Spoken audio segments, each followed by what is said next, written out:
Good afternoon, everybody. My name is Donna Thiesel, and I'm your host of Donna's Edge Talk Show, where truth matters. Thank you so much for watching. Every day, Monday through Friday, from 1 to 3 p.m. Central, as I get to ride home with you in the afternoon. You can find us on the radio, icradio.media. Television, you can find us on Channel 182 on Charter Communications. That's up in North Alabama. You can also find us syndicated on Abundance Television, found on Roku, Apple TV, and Amazon Fire. And don't forget the podcast, thenewscasters.com. Take us out that way as well. We're talking to a couple more TV stations, and so I'll be making some announcements about that about 6 to 8 weeks, but I'll let you know just as soon as that happens. I have a very good friend with me right now. His name is Brian Brown. I pester him to death about gardening all the time. Well, I've kind of been a little bit low because you taught me so much during this class. Yeah. Well, that's what I do. So I'm glad to get any questions and try to answer best I can. So. Well, I'm not freaking out as much about the frost that's ahead of us tonight. Yeah, well, that's we get a lot of questions at this time of year, and it's spring. Well, it's not quite spring yet. Things have started to bloom out here in Alabama, and we've seen the cherries are in bloom, the peaches are in bloom. Unfortunately, the Bradford Don't make me pears. cry now. Bradford pears are probably in bloom, unfortunately. But yeah, it's expected to get, down into the upper 20s tonight. So it's going to be really cold. So number one, make sure you have not planted. It's not time to plant yet. Tax day. You've had to hold on to my arm a few times. Yeah. So don't do it. Don't get out there. Yep, that's right. So tax day. That's what we generally say a good planting time is. Usually by April 15th, that's the danger of frost has passed. So, usually you can play that by ear just a few days, forward or backwards. But we've had some very late frost in past, so it's just not time to plant yet. So that's always something to remember. Well, decoration. We all have decoration days, here on Sundays. And I remember where my grandparents are buried is it was May is when they usually have that decoration. Yep. And I've been there when it's been so hot you couldn't breathe. Yes. And then other times it would be freezing and we would have our coats on. Yeah. It's but usually April 15th is a good measure to go by. Now, if you look at the 10-day forecast and you see, 10 days, so if around 1st of April, 5th of April, you see that it's not going to go back into really cold weather, you can probably go ahead and plant. But you really have to watch the weather because we'll get these cold snaps even after things have bloomed out. We've had these warm days in the spring. So you just have to be careful. But there's a lot of steps you can take to protect your plants if you have a cold weather event that's coming. So, one, water your plants. Now, it seems counterintuitive, but one of the most important things you can do if you have a freeze or frost that's coming is water your plants. Because what happens, the water will absorb more energy from the sun and warm up and release that at night. So if you water your plants, you got a much better chance of helping them survive. Just real good. Good water. Yep. Down good at the soaking. roots part or all over the whole tree? The roots. We don't care about the top of it. It's just the roots that we're concerned about. So you want that to be really soaked in and really, not overwatered, but they need a good drink of water, and your plants need water throughout the year. So, if it rained or something like that, it's okay, but make sure they're watered. That's especially your potted plants, because potted plants they need water. So that's number one. Number two is cover your plants. So if you have some tender foliage on there that just come out, you can take an old bed sheet. The floating row cover is probably the best thing to use because it's specifically made for that, and you can pick those up at co-ops and different places. But the thing to remember on those, an old bed sheet, go to the thrift store and buy an old bed sheet. Just keep it around. That's a good thing to just keep around to cover your plants up. If you can, put that sheet over and put some sticks or something to keep it off that plant, that will go a little bit further. So kind of like a little teepee. Yeah, just a little teepee to kind of make it not touch the foliage. That will help a little bit more protection too. If you don't have that, that's okay. Just do what you can. But anything to cover that plant up, an old milk jug. If you have some old milk jugs, you can cover that plant up with that. Because that heat absorbed during the day while that it's wet, it's going to release it at night, and it's not in these temperatures. We're getting like 28, 29 degrees, something like Mm-hmm. that. Plants are pretty resilient, and they are tender. But if you can just raise the temperature just 3 or 4 degrees, Mm-hmm. Make all the then it'll difference. probably be okay. So, um, Well, I have a journal I keep, and last year, we lost our peaches. Didn't get any peaches, but in the journal I wrote down that it had been raining all day. mhm. So do you think that might help us out a little bit Yeah, tonight absolutely. because it's not raining? Yeah, and it's still soggy, so it's probably Mm-hmm. going to be okay.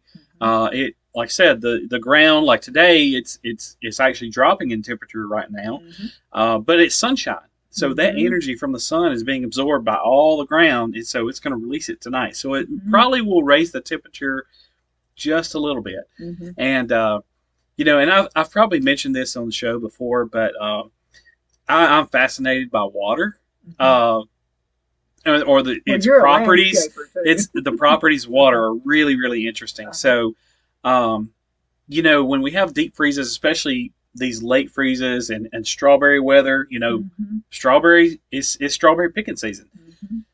A lot of times, especially down in Florida, when these strawberries are ripening and they have to Mm-hmm. protect those, what they'll do, and they do this with peaches too, they will actually run the irrigation during that freeze. And Mm-hmm. what the reason why they do that, or a lot of people think, oh, it makes a little igloo around the fruit and it keeps it from Mm-hmm. freezing.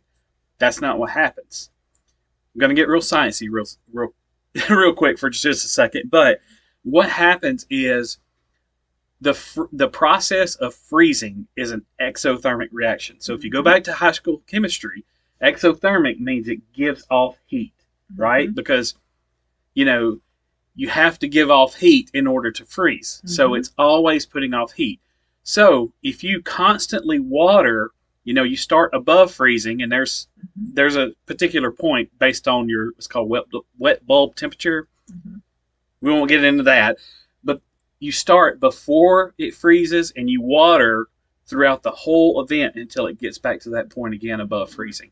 So as long as there's water being applied to that crop, Mm-hmm. it's always in the process of freezing, and it will Mm-hmm. raise that temperature just a few degrees to Mm-hmm. protect it. So even though that bud may be have ice on it, it's going to survive because it's Mm-hmm. always freezing. Well, is it almost like creating a little insulator around it? No, it's not because it's always giving off heat. Oh, okay. So So it it's not doesn't attacking it. insulate It's it. not really. It's just the reaction of the process of freezing water gives off heat from that. So as long as it's always freezing, so if you have an irrigation head that busts and it just goes everywhere, Mm-hmm. then it will freeze. Mm-hmm. So even though Right. it will have that ice on it, it will Mm-hmm. freeze because it's not being watered anymore. So as long as it's giving off that heat by continually freezing water, it will be enough just to Mm-hmm. get over that hump. Mm-hmm. So it's really interesting, really fascinating, especially when you talk about the latent heat of fusion, and that gets Yeah. really complex, and just the fact of steam. Steam will burn you a lot worse than anything Mm-hmm. else. Um, and the reason why is because the conversion, the release of energy is so powerful between boiling water and steam. It is like the same amount of energy. I'm going to say this wrong, but I think it's the same amount of energy to go from frozen liquid to Mm-hmm. steam. To get to that point is the same amount of energy to go from liquid steam to steam. I Mm-hmm. think I said that right. So, I mean, it's incredible the amount of energy it takes for steam. So, that's why we have power plants that run off Mm-hmm. steam. Mm-hmm. The energy that drives those things is so powerful. Well, it's like a pressure cooker too, where you're Yeah, pressure yeah, cooking meat, and yeah, it's more tender. yeah. And so that's the thing is steam Mm-hmm. is much higher energy. So we have to use that to our advantage. So that's why I say Uh-huh. I'm really fascinated Uh-huh. by water and the water properties. So sorry, but to get real technical on you, but the main No, thing to this is very remember, helpful. the main thing to remember is when you do water, it absorbs that sun's energy, and in the commercial crops they spray continuously. Mm-hmm. As long as that water is freezing, it's never going to kill that bud because it's always in the process of giving off heat. Mm-hmm. So, anyway. Well, I wanted to mention this to you. I'm your buffer, okay? Yeah. So we have a lot of our audience and viewers have been sending me these texts all day saying, next time you see this Brian, can you ask him about the freeze Yeah. and what I need to do? So we're going to go on ahead. It's going to be a special viewing that you'll have to wait till next week to see it, in other words. But I wanted to mention or ask you this question because you mentioned the sheets and things like that to go over. Right. Does it the material that helps? Because what if I use plastic? Well, I was about to say, do not use plastic at all because especially if that plastic touches the foliage, it can burn it. So avoid plastic at all costs. Yeah. So it's tempting to grab an old tarp or something like that. Don't do that. You need an old bed sheet is one of the best things and the handiest thing you can do. Again, floating row covers are great. They're not very expensive, but you can pick those up at your local co-ops and garden centers and things like that. And and also make sure it touches the ground and then weight it down, which I don't think we're going to have any wind, which is a big plus tonight. But if you have, an old brick or something, just kind of weight it down, and that will also trap that heat inside of there. So that will go a whole lot further when you weight it down and kind of seal off the edges on that. So 1, water your plant. That's number 1. And 2, put a fabric type material over the plant. If you can suspend it over the plant where it doesn't touch it, that's even better. And then let it go down to the ground and then weight it down to hold that heat in. Yeah. But again, a couple of pluses though tonight is last year it was raining. Okay, all day long, and then we had the frost. No rain today. The sun is out, so that's going to be a little bit of a buffer for us. Yeah, and it's sunny outside right now, so it's gonna absorb a lot of that heat that will be released into the atmosphere tonight. So. Well, I guess you saw we haven't mowed Phil loves to mow the grass. He and Roger across the street, it's almost like a competition with them.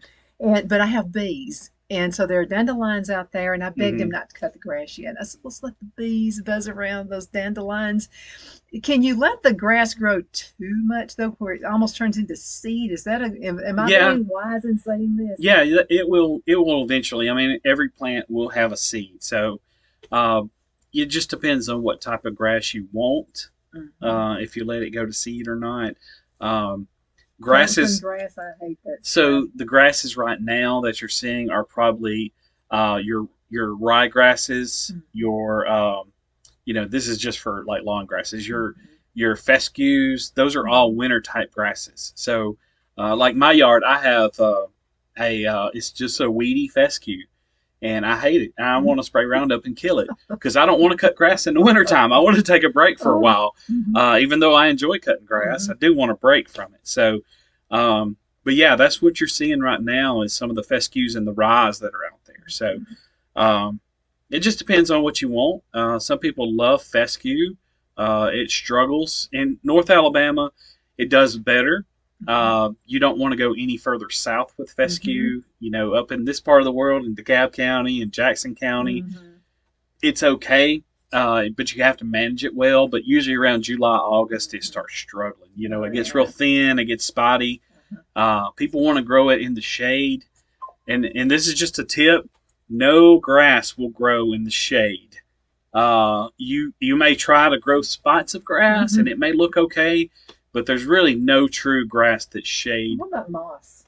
Okay. I actually just had this question from somebody today. So moss, some people love moss. And some people embrace that moss growing. And I think it's pretty around a tree. Yeah, and some people love that, but a lot of people hate it. And so what do you do in that situation? With moss, it's actually caused by something. So they make things that you can put on moss and it will help kill that. But honestly, the best thing to do is, if you try to treat it with something, it's just going to grow back. You've got to get to the true symptoms, or not the symptoms, what's the actual causal thing that's causing that moss to grow. Shade. That's number one. It's If you have shade and it's a moist area, you're probably going to have moss. Number two is compaction. When things get compacted and that ground gets really hard, water stands. Well, if water's standing, you invite moss in. Number three is pH. If you have a really low pH, you'll have a moss outbreak. So if a soil test is really good to do. We always tell that. Yeah, so that's one of the things that you want to do right off the hand is do a soil test. That's our first go-to as extension agents. We say, you need a soil test. So your soil test, if you have a very low pH, you could have some moss outbreak. Compacted soils, try to break that soil up. That will help get rid of that moss. And then let's see, what else was there? But yeah, I mean, it just depends. And water, try to control the water. If you have water standing in an area, maybe you need to improve your drainage and tilling up or redoing your lawn. Make sure that there's plenty of drainage and water's not standing. So yeah, but shade is another thing. If you have some trees, try to get rid of some of those trees or cut some branches to get some sunshine in. That will help kill moss. That's a huge. But for the people who want moss, let me ask you this: as far as the aesthetics or as far as the health of the tree, moss or no moss, what do you suggest? Does it really harm the health of the tree? Not really. It's now. Are you talking about moss on trees or moss on the ground? On the ground. Okay, on the ground. If it's moss on the ground, it doesn't really do anything because it's on the top there. So, but yeah, that's it's not really going to do anything for it. So, but yeah, there's moss that gets in trees and it's still okay too. It's not going to harm it. So now, as far as the health of the tree, or as far as let's just talk about planting because that was another bunch of questions have been asked over the weekend. We're all thinking of frost, okay? But what are some things you can plant for the person who just can't wait?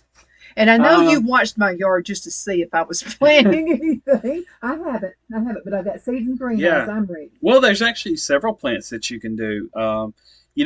Fall is the best time to plant anything because you get that flush of growth of roots in the fall. So if you can plant in the fall, that's the ideal situation. But things like roses and blueberries or your fruit trees, perfect time to plant is right now. February is probably better to do that. We're in March now, so it's a little bit late. But if you keep it watered, the reason why we don't like planting in the spring is because if you plant it and put it in the ground, waiting, you're heading into summer. You're just going to have to, water it a whole lot more and take care of it a whole lot more, as if rather than if you would have planted it in the fall. Yeah. So yeah, try to plant in the fall if you can, but you can still plant fruit trees. Roses, any of that thing. So anything kind of woody like. Yeah, for the most part, yeah. I would try to avoid trees. I wouldn't plant trees right now. It's just getting a little bit too late right now for those. Shrubs probably okay as long as you keep them watered. But yeah, your roses and your fruit trees are fine. Well, let me ask you about this because I can't throw a limb away. We did some pruning. And so, we cut back a lot of stuff. I use my wood chipper, by the way, and I'm using those chips in the raised garden. So it's going to be kind of like a mulch. But I saved some peach and some apple and some pear. So I'm rooting those right now. Use a rooting compound. I'm rooting those and I'm keeping them in the greenhouse. But I want to set them out yet. I want the roots to get bigger and what have you. So I want to set them out this coming fall. But how do I care for them in the hot summertime? Well, you don't need them in the greenhouse for sure. You would actually probably want to pot them up into a much larger. Are they in little cells right now? No, they've already graduated them. Okay. So what are they in right now? About 5-inch. No, about 4-inch pots. Okay. Well, they're going to get root bound. I was about to say they're going to get root bound. So I would bump them up to a 1 gallon, 1 gallon pot, and a little nursery pot, 1 gallon, and that'll carry them to fall, and they'll develop a pretty solid root system by then. And that'll be the best time. Don't set them out yet, as much as I'm wanting to. Yeah, and that's fine if they've rooted, and you've cared for that, cared for them this long, then pushing them into fall will be fine. So. I even have some blueberries when we prune the blueberries.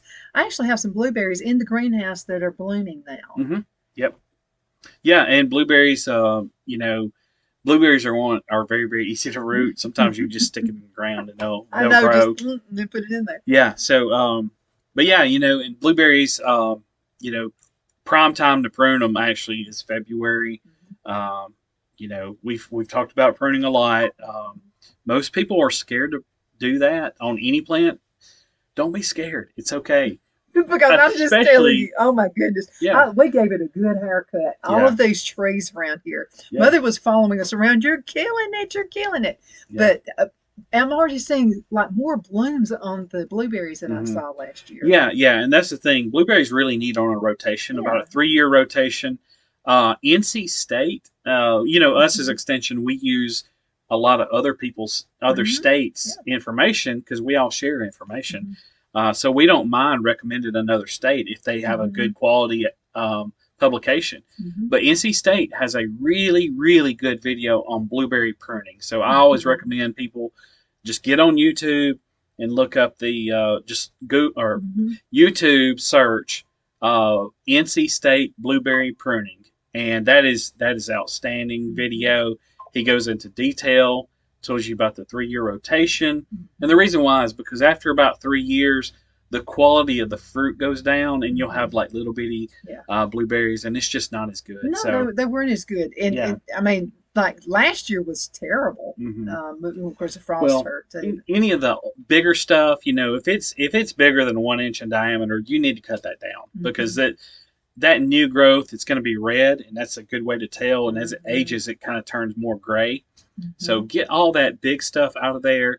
Get you some new growth on there, and you'll see a Mhm. lot better production out of it. Mhm. So Oh yeah, much more. Now let's talk about the progression of trees and when they actually, because I have this app here where you can just you can go foraging, and you can, if you don't know what a plant is it, is it poisonous, is it something you can eat, that kind of thing, you'll be able to find it, and it's on an app called Picture This, and I absolutely love this app. So you got to get it. I think it's like $30 a year or hmm something, but it is so worth it. So you can find, but let me ask you about the progression of trees, because we did a lot of pruning. The hmm apple trees didn't look that hot this summer or hmm this winter. So the pear trees are looking good, the peach trees are looking good, but doesn't it usually take an apple a little bit longer anyway to start yeah, putting apple. leaves out? Well, they're gonna leaf a little bit later, but apples, they even produce, October is when you Yeah, they're harvest later in those. the Yeah. year. Yeah.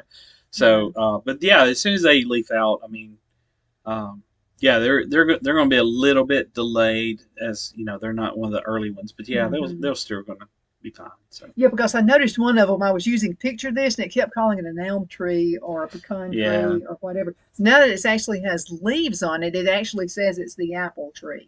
So anyway, yeah, that made me feel a little bit better. yeah. There's a lot of people who have homeowner type apples, and Hmm. one of the things you're talking about pruning on an apple, the biggest thing you want to do is you want to make sure there's no um, little water sprouts or anything sticking straight up. You Hmm. want to They cut got rid of all those. those. Yeah, we've talked about that before. Hmm. I didn't Um, want to though. yeah, it's I it's thought, oh, hard, it's a but tree going to come up. and one of the things I talk about in my pruning class is um, fruit trees are not pretty. They're not meant to be pretty. They're Hmm. meant to produce fruit. And if you're trying to make a pretty tree, don't worry about that. You go, especially apples and pears. Yeah. They may get 20 feet tall. Uh-huh. Well, I don't know anybody that's picking off a ladder 20 feet I'm in the not doing air. it. Yeah, and you shouldn't. I do good to walk around without falling down. I'm Yeah. sure not going to So get up on the you ladder. could take what's called the central leader, which is like that main trunk of the tree, and you Hmm. could just chop that off Hmm. and keep it down and level it, and it's okay. It doesn't have to be pretty. Hmm. Ideally, we want that Christmas tree shape, that little Uh-huh. triangle shape, but it's okay. I mean, if it's too tall, it's too tall. We So, have an apple tree that's like the ugliest tree ever, and it's the one that's out by the fence, and hmm it's naughty looking. I mean, it just looks terrible. And I asked you if it was ready to go down. You went, no, don't cut that yeah. tree down. Well, and Just prune it. yeah, and that's the thing. Another thing is just be careful about what you're wanting to do with that. You know, don't be scared to prune it. That's number one. Don't be scared to prune it. It's gonna come back eventually. And it Uh, is. I mean, it really is. yeah. So that's the biggest thing I want to tell people is just Don't worry about pruning it, or don't worry about pruning it so much. It's okay. And then muscadines, we talked about muscadines before, so you can't kill the things. Yeah. So it's almost I impossible to kill thought them. we had at one point. Now let's talk just for a minute before we're going to break about figs. Yeah, figs. Those are one of those things where you could just hack them almost all the way down, and they're going to come back. Can't kill them. Yeah, they're tough. They're tough. One of the biggest problems we see right now is with the ambrosia beetle with them. So we're probably about to go into break, so I can wait till we. Yeah, let's talk about that one because that's important, and a lot of you have asked about that. By the way, if you have questions, and anytime, I'll always save those questions for Brian. You're getting a bunch of saved ones, so send an email to Donna@donnasedge.com. That's Donna@donnasedge.com, and I'll make sure Brian gets those questions as well. We're going to be right back in just a minute. Everybody, hang in there, okay? Twin City Used Car Sales has been serving drivers in the Northeast Alabama area for years with a quality selection of late model used cars, SUVs, and pickup trucks. On top of our extensive selection and competitive prices, we offer professional auto financing services for used car buyers of all credit levels. Whether you've just begun your search or you're ready to secure your next vehicle, at Twin City Used Car Sales, you will drive away with the vehicle of your dreams. The sales and finance staff at Twin City Used Car Sales looks forward to serving you, and you can apply for financing online before your visit to our used dealership in Gadsden, Alabama. Check us out on the web at twincityusedcars.com or go by our location at 901 First Avenue, Gadsden, Alabama. We sincerely look forward to serving you.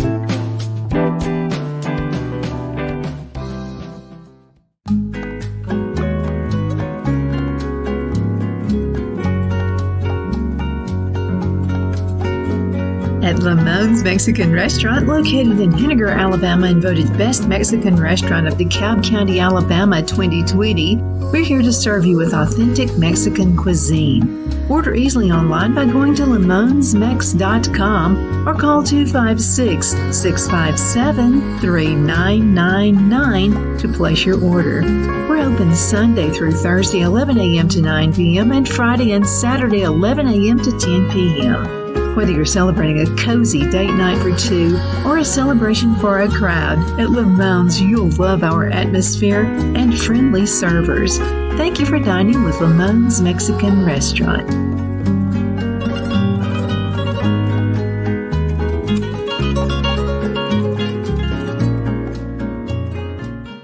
At Liberty Bank, we're all about community, whether it's to help with a charity fundraiser or help families in need. Toys at Christmas or a local football team, we're here for you. You see, we realize the importance of family. Sometimes it's to build a new home or necessary home repairs. We're here for you. If you like the feel of a small town bank with all the conveniences of a big city bank, we're here to serve you. You will find us at any of our convenient locations in DeKalb, Marshall, Etowah, and Blount counties in North Alabama. You can call and speak with any of our friendly staff at 256-659-2175 or check us out on the web at libertybankal.com. And thank you for your support of our community. Member FDIC Equal Housing Lender.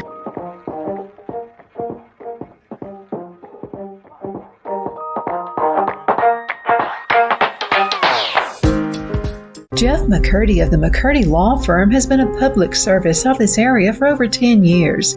McCurdy, a member of the Henniger City Council, serves as prosecutor for the town of Sylvania and was named public defender for the city of Rainsville. The McCurdy Law Firm is located at 17326 Alabama Highway 75 in Henniger to better represent his Jackson and DeKalb County clients. If you need to be represented by a true public servant with proven success, call Jeff at 256-996-8701 or send a private email to mccurdylawfirm@gmail.com. No representation is made that the legal services performed is greater than the legal services performed by other lawyers.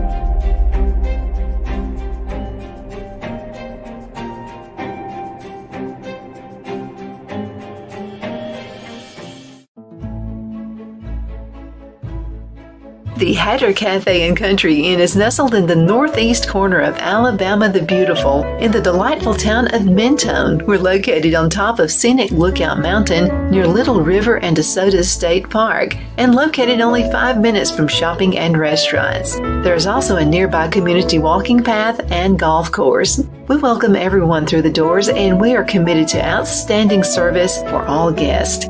At the Hatter Cafe and Country Inn, we invite people from all walks of life to come and get away from it all, enjoy the open spaces, treetop views, fresh, clean air, and experience Southern hospitality at its finest.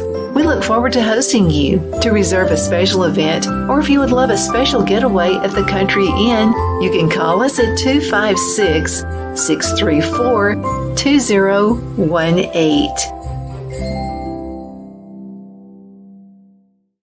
We're back. My name is Donna, and I'm your host of Donna's Edge Talk Show, where truth matters. Thank you again so much for watching us every day, Monday through Friday. Now, that's 1 o'clock to 3 p.m., and that's Central Time. You know, I've had a few folks from Texas, of all places. We appreciate Texas watching us right now, who've said, I can never catch your show. You always say 1 to 3. No, it's not Texas. It's California. I can never catch it. Well, you're 2 hours behind us. Yeah. That could be a detriment. Before we get started on the next topic, I wanted to ask you about the time, and I think it was Titus who sent this in. Let me see if I can find it. Titus, was it you? And it was about the time change. He said he's noticing every time we have a time change, we do go up an hour, fall back, or, spring forward, that he notices a difference in his gardening. Does that have anything to do with it? No. He said he just swears something different happens. I've never heard of that. Maybe he's just waking up earlier. I don't know. I bet that's what it is. There's no science to that whatsoever. So I wish we didn't do that though. It's the hardest thing. Yeah, we've there's a bill trying to get passed, but and it's interesting. I think that the Senate passed it, and I think it passed unanimously. Now, when's the last time any bill got passed unanimously? Yeah, I mean, because you got everybody fighting with each other on every little silly thing, but actually they all wanted that to pass. They got together. Now, you guys can always unite on other things as well, okay? Yeah, so that's right. That's right. But hey, this is something everybody can get behind, so I'm all for it. I'm for that. But would you rather have the spring the way you go fast forward or back? Honestly, I don't care. I don't care. Stick with it. Yeah, okay. Just stick with one. Because I used to say I like the fall better, but I don't even care anymore. Honestly, I think this time, which is daylight saving time, I think it would be better just because when it changes, the sun has gone down when I go to work or come home from work. It's like, I don't want that. I want a little bit of daylight. So it's just a silly thing that we do. And well, it was all set up, wasn't it, for farmers back in the day? No, actually, farmers didn't care because they're going to get up when the sun comes up anyway. Right, they don't care. Yeah, I think it's actually was something for wartime efforts. It was something to conserve energy. But I mean, gosh, that was, it's been almost 100 years since that passed or whatever. So I say that. I think it actually passed in the 60s because they went on it and then off it and then on and on. It's just stick with one and go with it. I don't care. At this point, I don't care. Yeah. Whichever one. Now, you were going to go into a topic before we went into break. Yeah. Yes. So the ambrosia beetle. So that is really bad. And I cover North Alabama, Northeast Alabama. Most calls that I've gotten on fig trees and crepe myrtles have been the ambrosia beetle. And the ambrosia beetle is a tiny, about the size of a head of a pin. Almost can't see it.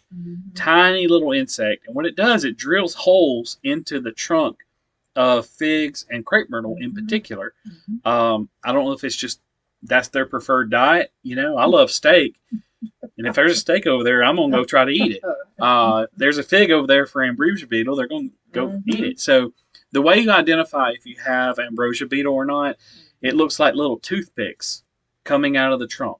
And it's such a strange thing. It's very unique. You think you got aliens that have moved into your tree, or tornadoes just find these little. Yeah, it looks like little sticks sticking out the side of that trunk, and that's actually the excrement of the ambrosia beetle, and it just comes out and looks like little toothpicks. But the bad thing is, if you see it, it's probably going to be a goner. It's too late. It's too late. Now there are some things I don't recommend just cutting it down if you see that. Sometimes it will grow out of that, but it's actually not the boring into the trunk that's detrimental. It's actually a fungus that's on the ambrosia beetle. Oh. And so that ambrosia beetle carries that fungus on its body. And then once it drills into that tree or that fig tree or that crepe myrtle or whatever it may be, that fungus grows inside the tree and clogs up the vascular system. So really the tree dies of drought. So you'll see symptoms of drought. So you'll see burnt leaves. You'll see it die back and it just go to weep over first, and then you start seeing the die back. And that's because of the ambrosia beetle. Could you just go on a submersion of water? Would that help? No, it's not. It's not because it's just like a pipe. If you think of a tree or shrub, there's pipes on the inside of that tree, and if something blocks that pipe, it can't get water and nutrients up to the top of the tree. And that goes for any soil-borne disease. Once the more experience you get with this stuff, the better at identifying things. And I'm not good at it by any means, but I'm way better than I was when I started. So, but that's something you watch for. You say, okay, the top's dying out. Well, if the top's dying out, then it's something to do with the roots, or there's a vascular problem. It could be physical damage. There's some little clues that you can look for to help identify how long it's been dead. Things like that. So. But that ambrosia beetle, once you get it, it's kind of watch and wait, and maybe it won't die, but it's very likely to. There are precautions you can take though. You can spray. There's insecticides that it's called systemic. I don't know if you remember systemic, but systemic things, they are absorbed by the plant and they are taken up from the roots, and then they go into the leaves. And if something eats on it, then it dies. So that insecticide becomes part of that tree or shrub, and if something eats on it, it dies. So those are great. They're not great for pollinators, and that's one of the detriments of that. So we want to use those sparingly if possible. But if you do want to use those, there are sprays that you can use, just like bifenthrin. That's a good general insecticide. You can spray the trunk of the tree. Just spray all around the trunk of that tree, and that will keep them at bay. So it's just a good idea. I use it around my house to keep out insects. So I spray. It keeps out spiders and roaches and all these things that come in from outside.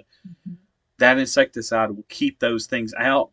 And while you're at it, just go ahead and hit your trees with it too. And it's the same stuff, so it'll be fine. Absolutely. Yep. Let's talk a little bit about fertilizing and fish emulsion. Because Rick sent a message about fish emulsion, and he said that since he's been using that, he's seen a huge difference in his plants. Yeah, so there's a lot of different, and those are considered organic materials. Bone meal and fish emulsion, and I mean, there's all kinds of this stuff. It really depends on what type of plant it is. Is it a flowering plant, or is it, a leafy plant, like a indoor leafy plant? It just really depends on what type of plant that is. And there's a lot of things going around the internet that's not good information. I see that's why people are sending so many emails, and it contradicts each other. Yeah, like, for example, banana water. Don't get me started on banana water. If you have banana water, throw it away right now, because all you're doing is just wasting your time. There's nothing in a banana peel that's gonna change the way that plant is processing things. It's junk. It's junk science. Don't worry about it. I grew a tomato plant out of a banana. Yeah, and that's and I'm trying to remember what fish emulsion. Sorry, I'm gonna Google this real quick to see what its analysis is. Man, not going to get a signal in here. So, if you're okay, so fish emulsion is 511. That's the analysis on that. So remember, 511 means NPK. So nitrogen, phosphorus, potassium. So if it has 5% nitrogen, it's going to put on more leafy growth. Nitrogen's required at much greater amounts than the other two. But they are still called macronutrients. So NPK and really calcium and magnesium also. Those they're kind of on the edge. Should they be macro or not? Calcium in particular. But 511, that's mostly nitrogen for fish emulsion. So yeah, it's a great fertilizer. But honestly, you can do the same with Miracle Grow or something like that. Well, and then too, this is something I've done. My granddad always did this. We have a pond. It's a 2-acre pond out there. And so we fish in it, and I'm the one who fillets the fish. So any of those scraps, I go ahead and put it down in the ground as well. Yeah, and that's okay. I wouldn't put it in a compost pile though, because rats may get in there. Yeah. But if you're just throwing it on the ground, it's going to become part of the soil.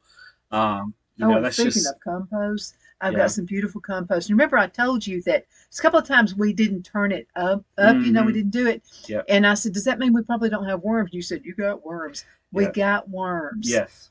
They love they're it. the most beautiful worms you've ever seen in your life. I love worms. Yeah, worms. You almost. I mean, they are. They love that kind of stuff. So it's called vermicomposting. So they're essential for breaking down that compost, and it's the more worms you have, the better.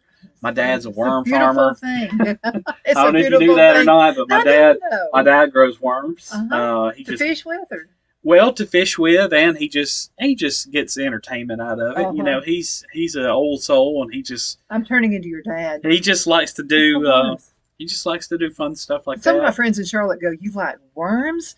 You like this weird stuff? What is it with you?" Yeah, but it's all of the part of the land. Absolutely. It's necessary. Yeah, it is, and there's some. We've got a lot of information about composting on our website. You really need to get that balance of greens and browns, things that are green and things that are brown. So like leaves and things, and then grass clippings. You got to get that ratio just right, or it's best to do that ratio. That way it'll break down much faster. Also, turning it. If you have compost pile, you need to turn pretty often. And the faster you can turn it over, the more it's going to break down, or the faster it's going to break down too. You can't buy it like it. I mean, it's so beautiful. Yeah, and like my dad, he, like I said, he does worms, and he has an old plastic barrel that he cut in half, and we have rabbits too. So he takes the rabbit poop and he puts it in there, and those worms love that. And so after a while, they break that stuff down. He harvests those worms. He's actually got a worm separator that he made himself. I gotta meet your dad. He's a tinkerer. Yeah, oh yeah. He loves to build things, and he's very mechanically inclined. But yeah, he has a separator that he takes the worm dirt and he dumps it on there, and he shakes it out, and he collects it in a wheelbarrow, and then he'll take that and he'll bag it up, and he'll use that in his garden, and he gets he raises killer tomatoes. Oh, he grows all kinds of stuff. I mean, he's building a little greenhouse like you have out here, and he's it's just for him to play with, and he said he's got 1-foot tomatoes already. So he was asking me this morning, he's like, what do I need to do about this freeze? I think I'm going to go buy me a candle. That's okay. Hey, you can do that as long as it don't, it's not near anything that's going to catch fire. Yeah, so he's going to try to use a candle and just, like I said, you just need it a degree or two, and that's all that matters. So, but yeah, he's a tinkerer, and he loves to do things like that. But those worms, they're great. You get a lot of, and you can sell that stuff too. So it's profitable. People love to do that. If you take that worm dirt, that's what he calls it, worm dirt. If you put that in a planting hole, man, it's so good for your plants. It's great organic material. So we want to do especially if they have hard, clay soils. That stuff is great for that. It will, it helps break up that soil. You put more organic matter. Organic matter is the key. It is key. And I know the neighbors are all laughing. I know Raj and Mary across the street probably laughs at me because as soon as Phil cuts the grass, He has this big thing he collects the grass in. I don't give him 2 seconds when he's I grab that grass, and so we turn it, and then we Hmm. put it with got it cardboard and stuff like that. But you can't Hmm. use the waxy Yeah, that's one stuff. thing you got to worry about with Yeah, be cardboard. careful with cardboard. Yes, you cannot use waxy cardboard, and you need to be careful about even like Amazon boxes and things because they Hmm. actually are treated to So they be don't water come apart. resistance, and Hmm. yeah. So they have these they have the logos printed on there, tape. Peel all that tape Hmm. off there. So there's a lot of things with cardboard that you got to be really careful with. I So found a shortcut though, okay. because it takes a long time. You got to cut those boxes up. Hmm. So here's my shortcut. I'll go ahead and when I know it's going to be a really, really rainy, soggy few days, I'll go ahead and just throw it out there on the ground. I'll Hmm. flatten it and Yeah. then I'll put it out there. And that rain helps me to tear it up better Hmm. rather than getting a pair of scissors and Yeah. ruining your hands doing it. Yeah. So Yeah. there's So little shortcuts you can come up so yeah, with. the waxy cardboard we want to avoid at all Hmm. costs. You don't want that in there. No It's staples, nothing no like that. staples, anything like that. So yeah, Hmm. but yeah, I mean, there's benefits to it. And what about Paper newspapers and stuff? newspaper's okay. It's Hmm. just about every ink is soy ink now, so Uh-huh. it's So no okay. biggie. No big But deal. some of the sales I would papers though break are it up kind though. of waxy though. Well, I would, yeah, I take those out. yeah. Take all the cell papers out that are waxy. Hmm. Um, you know, if you have like an old newspaper, I Hmm. say old newspaper because nobody takes it anymore, but make sure you break that up and rip it into pieces. Don't Hmm. stack it because if a stacked Hmm. newspaper is not going to do anything, Yeah. So take it, separate it, and break it apart. Make sure Hmm. it's take it apart and rip it into pieces. So Well, you're going to laugh at this. So we have what we call the old pump house out here. My grandparents use it for a smokehouse, and so out there, Phil has uncovered old vegetables that my grandmother had canned. mm. My grandmother passed away in the year 2001. Oh wow, It's old I stuff. probably wouldn't eat it. No way. As a matter of fact, some of the rings have just disintegrated, Yep. on there. But is Hmm. that safe to put in the compost pile? Yeah, that's totally. It's fine. It's gonna break down. The sun's gonna break Mhm. stuff like that down. It's fine. Yeah, Hmm. yeah, it'll be okay. Beans and stuff like that. Yeah, those are okay. I mean, it's Yeah. not gonna. I think it's gonna go. It's gonna get hot, and in that comp, especially if it's going through the summer, it's gonna get real hot Hmm. in there, Hmm. and it's gonna kill any kind of bacteria or anything that would have been in there. So yeah. And Josh asked a question, and you just reminded me of that question. I think it was Josh. And he wanted to know why, okay, he collects grass clippings and things like that. Why does it get so hot?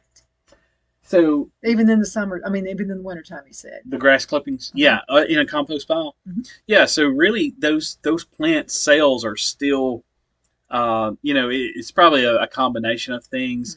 Hmm.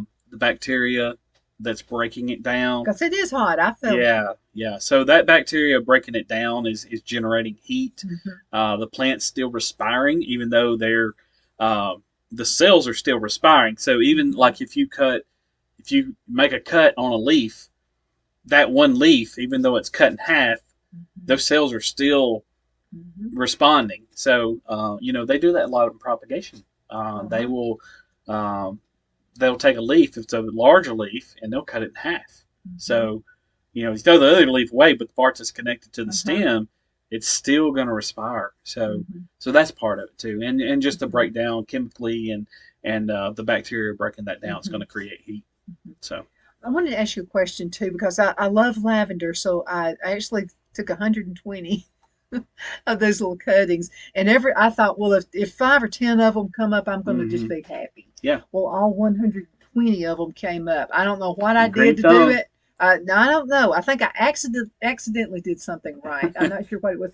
A lot of that was your guidance, and I remember you mentioning during class, and we need to talk about that before we leave, Hmm about cutting it down. And I like that root compound. hmm Don't use too much of it, but just enough, and Yeah, just stuck it down in yeah. there. Just Basically, is all it is. dip it, It can't knock be off the that easy. excess, and just put it in there. Yeah, it is. It is. And we do have a propagation class coming up. Hmm. So we've got 4 of them actually. Now, when is So that coming up? So I got to write that down. that's a great question. It's in my calendar here. Okay, I'll get We that have down. Okay. several. But we're going to have one in Calhoun County. That's the one I want to go to. Yeah, When is so that one going to be? I think it is Gotta go in. see my Aunt Ann before she skins me. Well, we have one in DeKalb County, Uh-huh. so that will be the 10th of April, Okay. and then the next one is in Huntsville at Belmina, and that's the 24th of April. Okay. So basically every 2 weeks, and then May 8th is in Winston County, Okay. and then the May 15th is in Calhoun County. May 15th. Oh, I've got it down here. I've got. Yeah, I think I remember. CNN. Yep, yep. So yeah. She's on me all the time. You never come down here. Well, I'm going to hang out with you. Yep. So yeah, the propagation, we call it the Propagation Workshop Roadshow. Uh-huh. So we're going to do about every 2 weeks. We're going to have one of those. That's exciting. Yep. It really is to Yep. know how to do these, and it's really simple techniques. It's just things that Well, one of the things we're going to do, my portion of it, we'll have 3 different agents there, and so my portion is going to be just general propagation. We're going to learn about layering and grafting and budding Oh, and that's awesome. Grafting is something. division, just all the different types of propagation there is. But then our commercial agent Eric, he's going to do tomato grafting. So he's going. You can actually graft tomatoes, and I don't know if people know you can actually do that. But what you do, you might have a rootstock that may produce a poor quality, but it's very resilient. Maybe it's insect resistance or disease resistant. Something that's in that particular plant that you can take the root of that plant and graft on a more desirable. You line it up correctly, and you wrap it up, and then it grows, but it inherits those characteristics from the roots. So that's why you graft. And we actually did a trip up in North Carolina last year with our team, and we went to a place that's what they did for a living. It's a huge company, and they're right there in Asheville, North Carolina, and they propagate watermelons more than anything. And I had never thought about watermelons. Yeah, I never thought about watermelons, but he said the fruit load that they get off grafted watermelons versus straight is 11 times. So they're getting 11 times more yield versus the non-propagated ones. So or the non-grafted sweeter ones. Kind of a watermelon? No, it's just it's just whatever they're growing out in California, but they're growing hundreds of thousands of these little seedlings. And something, I went to a hydroponic workshop last week. Oh, you would have loved it. But one thing I found, and I know you'll love this, is one thing you do with your little seedlings, you need to pet your plants. Oh, I do. I walk around and absolutely, and it makes their stem a little more resilient, right? Yes, absolutely. You're 100% because I noticed that because when I started doing that, and my grandmother used to do that. Yes. She would walk around and do this all over the plants. I'd say, "What are you doing?" She'd say, "I'm petting them." Yeah, that's exactly right. I want that on a T-shirt. I pet my plants. I think we can make money. Let's go in and do that. Let's do it. It's a new business venture. Yeah. So, but yeah, for real, that was something I didn't really think about, but there's a lot of science behind that. And I was doing that. Maybe that's the trick. Maybe that's the trick to the lavender. It could be. Because I've been walking by just doing that. It could be. But yeah, you're exactly right. It does build those stems up. Same thing happens with a tree. A lot of people, when they plant a tree, they'll stake the tree. You don't. A lot of trees don't need staked. If it's going to fall over, stake it. If it's not, you don't need to stake it, because that tree needs to sway in the wind, because just like us, if we don't ever face adversity, we're going to be weak. So we need some adversity in our lives to make us strong. If a good wind comes, it's just going to make the tree go down like that. Yeah, so we need to build some resiliency, and the way we do that is we're swaying the wind. We're not blown over, but we have to give just a little bit. So there's a lot of life lessons in plants. There really is so many things that we can absolutely. I bet you that right there's probably another person right there. If you have questions for Brian, we have about a little bit over 3 minutes left in this segment. I wanted to remind you again, just send me an email, Donna@donnasedge.com. Yeah. But that was okay. That probably answers the lavender. It could, very well could. there could be maybe I really think you just have a green thumb. So yep. So but yeah, you definitely need to pet your plants. So I learned so much. We're gonna have a hydroponic workshop. We were texting about that with Oh, I my want to do team. that. You make sure you let me know about that. Yeah, so we're probably gonna do. I think we're thinking about doing three of them: Oh, North, Central, and South Alabama, okay. and just hydroponics for the homeowner. I'll be there. It was really interesting. I learned a lot. One of the biggest takeaways I learned is don't grow greenhouse tomatoes.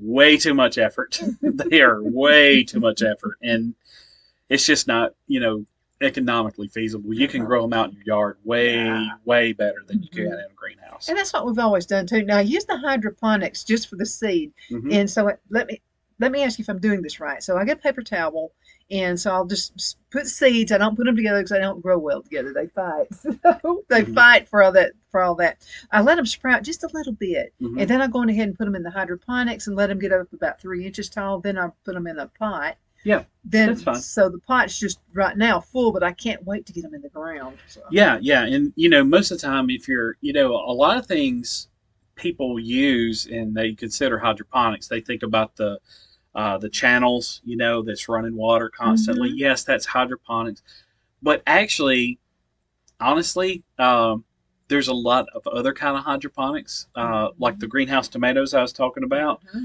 They're actually grown in 100% perlite, which is like the little white stuff that comes in your bags of garden soil. Hmm. That's perlite. They'll grow in 100% perlite, and all that is for root structure Uh-huh. because the chemical Keep them chemical. intact. Yeah, Otherwise, they just doing like this yeah, down in yeah, the and you water. can, there's some that do grow in water, like lettuces, especially Oh yeah, lettuce loves water. lettuces. And I found out something about lettuce. It's a cool weather crop. Hmm.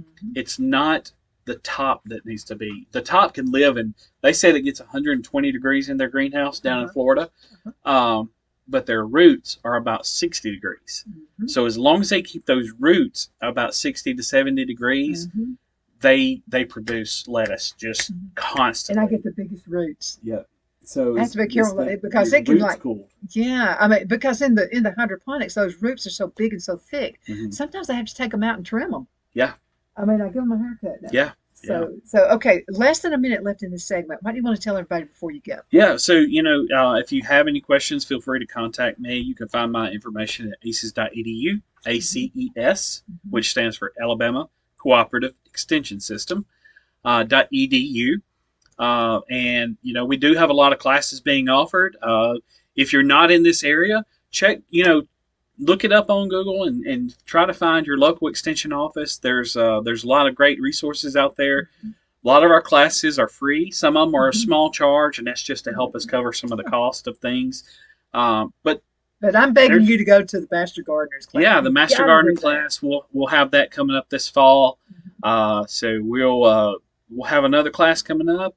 Feel free to contact our office. I'm in Marshall Mhm. County, Alabama. Mhm. So um, we can even we've had people take it remotely. We've had I think one guy in Idaho took the class. It wasn't the Master Gardener class. We have another class called Garden U, Uh-huh. which is a non-volunteer option. Mhm. So you get the same information though, but you can watch it online There you and learn go. online. There's always a way. Yeah, Brian, thank you so much for being yeah, on the show. absolutely. It's always so much fun. I always look forward to every time you're on the show. Yeah. And thank you for watching. You're awesome. Any questions, or if you just have some ideas you would like for me to, it's been gardening a lot lately, Mhm. so that you would like for me to go ahead and do some research. Well, this is only part of my books. So they're all over the place in here. So anything you'd like for me to do some research, that's my thing. I love hanging out with you as well. But thank you again so much for watching. You take care.